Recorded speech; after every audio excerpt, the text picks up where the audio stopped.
Hello friends, slate chalk and টকের আজকের নিবেদন অদ্ভুত গোয়েন্দা গল্পের একটি গল্প। মাদুলি বাবা লিখেছেন রাধা রমন রায়।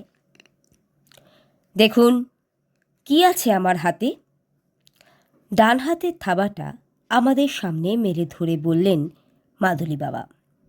আমরা পরিষ্কার দেখলুম মাদুলি বাবার ডান হাতে কিছুই নেই।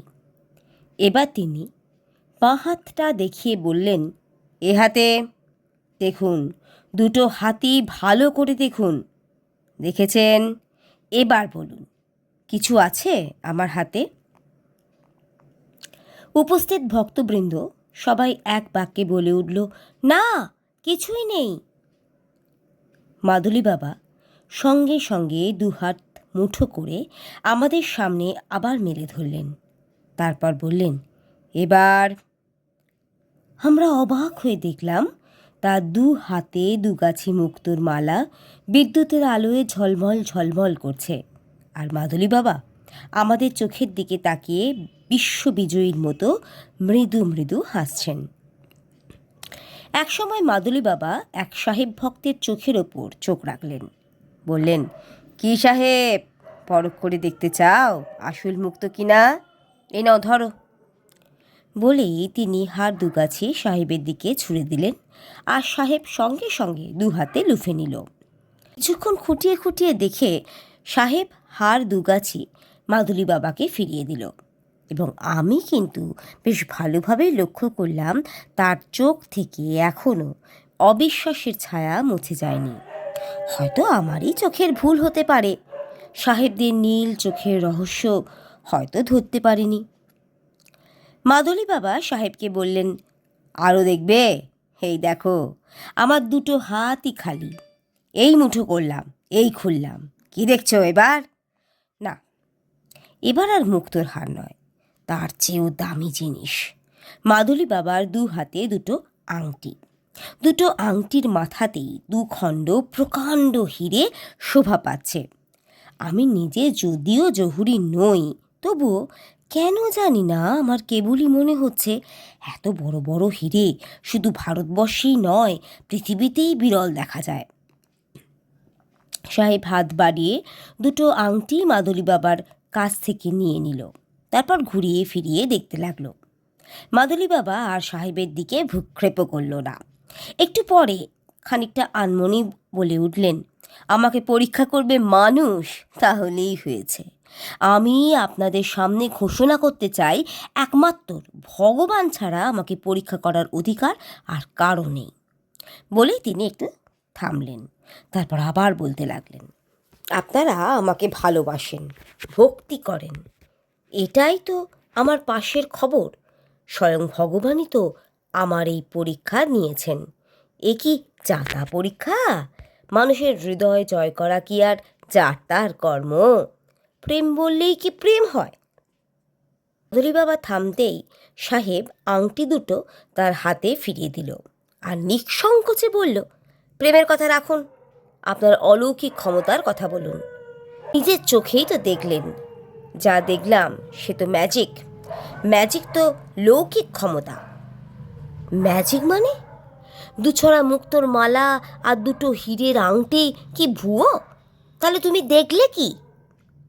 ভুয়ো সে কথা তো বলিনি, বরং আমি বলতে চাই ওরকম বহু মূল্যবান অলংকার আপনার কাছে আরও আছে।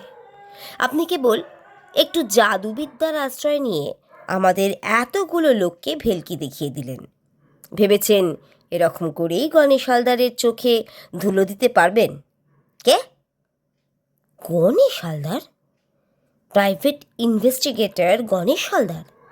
তাহলে লোকটা সাহেব নয়, সাহেবের ছদ্মবেশ পড়েছে কেবলমাত্র। শুধুমাত্র গণেশ হালদার নামটা উচ্চারণ হতেই ঘরের আবহাওয়া যেন পাল্টে গেল।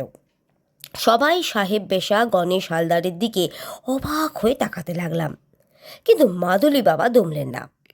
তিনি সরোষে বলতে লাগলেন, আমি কারো চোখে ধুলো দিতে চাই না, বরং সবার চোখের সামনে প্রমাণ করতে চাই যে আমি ম্যাজিশিয়ান নই। মাদুলি বাবা, আবার বলছি, আমার ক্ষমতা পরীক্ষা করার অধিকার ভগবান ছাড়া কারো নেই। গণেশ হালদার বলল, আপনি অনর্থক রেগে যাচ্ছেন। কথা হচ্ছে আপনার আর আমার মধ্যে। এখানে আবার মিস্টার ভগবানকে টেনে আনছেন কেন? আপনি বরং আপনার মাদুলির গল্প আরম্ভ করুন, আমরা শুনি।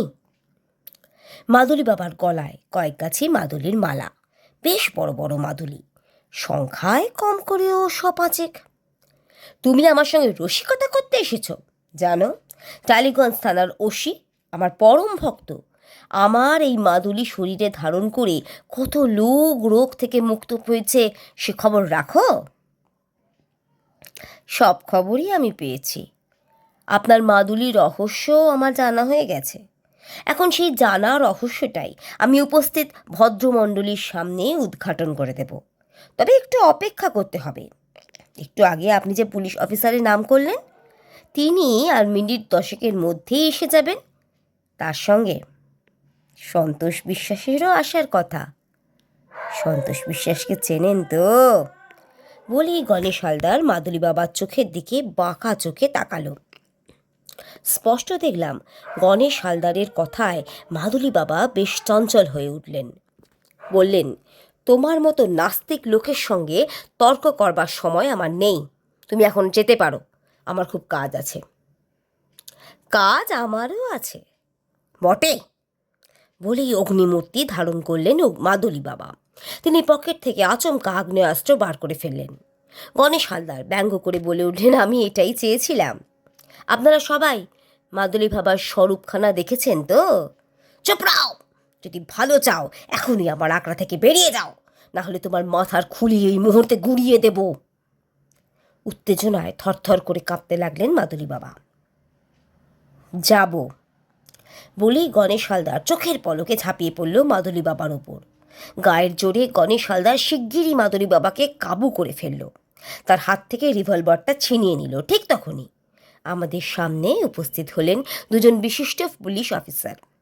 একজন হচ্ছেন টালিগঞ্জ থানার ওসি বিনয় মজুমদার, অন্যজন হচ্ছেন গণেশ হালদারের ডিটেকটিভ জীবনের বেসরকারি গুরু ডিসিডিডি সন্তোষ বিশ্বাস। গণেশ হালদার মাদুলি বাবাকে বলল, ওই যে আপনি যার কথা বলেছিলেন তিনি এসে গেছেন। এই বলে সে বিনয় মজুমদারকে দেখালো। তারপর বলল, কি বিনয় বাবু, মাদুলি বাবাকে চেনেন নাকি?